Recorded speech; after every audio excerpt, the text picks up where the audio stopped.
YouTube ಚಾನಲ್ಗೆ ಸ್ವಾಗತ. ಎಲ್ಲರಿಗೂ ಕೂಡ ನಮಸ್ಕಾರಗಳನ್ನು ತಿಳಿಸುತ್ತಾ 7ನೇ ತರಗತಿ ಪಾರ್ಟ್ 2 ಪಾಠ 9 ದಿಲ್ಲಿ ಭಾಗ 2 ಒಳಗೆ ಪಾಠ 9 ದಿಲ್ಲಿ ಈ ಒಂದು ಪಾಠದ ಪ್ರಶ್ನೋತ್ತರಗಳ ವಿಡಿಯೋ. ನಿಮಗೂ ಕೂಡ ಇಷ್ಟವಾದಲ್ಲಿ ಪ್ಲೀಸ್ ನಮ್ಮ ಚಾನಲ್ಗೆ ಲೈಕ್ ಶೇರ್ ಕಮೆಂಟ್ ಮಾಡಿ ಅಂತ ಹೇಳ್ತಾ ಪಾರ್ಟ್ 2. ಮೊದಲನೇದಾಗಿ ಇಲ್ಲಿ ಪದಗಳ ಅರ್ಥಗಳನ್ನು ಬರೆಯಲಾಗಿದೆ. ಅದಕ್ಕೆ ಶಬ್ದಗಳಿಗೆ ಕನ್ನಡದಲ್ಲಿ ಅರ್ಥನ ಬರೆದಿದ್ದೀವಿ. ಅಂದರೆ ಪಾಠನೂ ಕೂಡ ಒಂದು ಬೇಗವಾಗಿ ಅರ್ಥವಾಗುತ್ತೆ. ಈ ಥರ ಕನ್ನಡದಲ್ಲಿ ಅರ್ಥನ ಬರ್ಕೊಳ್ಳೋದ್ರಿಂದ ಪಾಠ ಹೇಳಿದ ಕೂಡಲೇ ಆ ಪಾಠದಲ್ಲಿ ಬರುವಂಥ ಅಕ್ಷರಗಳು ಶಬ್ದಗಳಿಗೆ ಯಾವ ರೀತಿ ಉಚ್ಚಾರಣೆ ಮಾಡ್ತೀವಿ ಕನ್ನಡದಲ್ಲಿ ಅನ್ನೋಕ್ಕೆ. ಇನ್ನು ಏಕ ವಾಕ್ಯಮೆ ಉತ್ತರ ಲಿಖಿ ಅಂತ ಹೇಳಿದ್ದಾರೆ. ಇಲ್ಲಿ ನಾನು ನಿಮಗೆ ಒಂದು ವಾಕ್ಯದಲ್ಲಿ ಉತ್ತರಗಳನ್ನು ತೋರಿಸ್ತಾ ಇದ್ದೀನಿ. ನೀವು ಕೂಡ ನೀಟಾಗಿ ಬರ್ಕೊಳ್ಳಿ ಅಂತ ಹೇಳ್ತೀನಿ.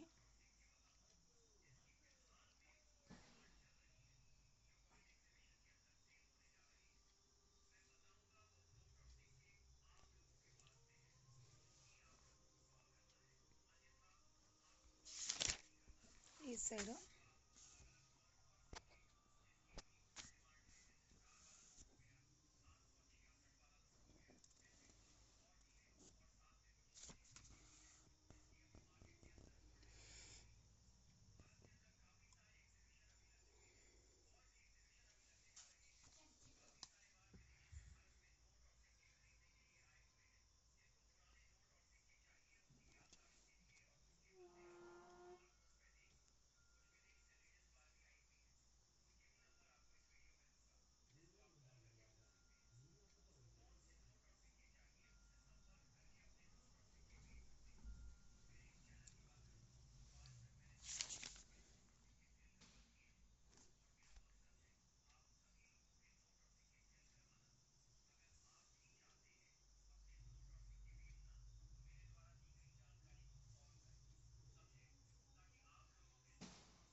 ಇಲ್ಲಿಗೆ ಮುಕ್ತಾಯವಾಯಿತು ಒಂದು ದಿಲ್ಲಿ ಪಾಠದ ಪ್ರಶ್ನೋತ್ತರಗಳ ವಿಡಿಯೋ.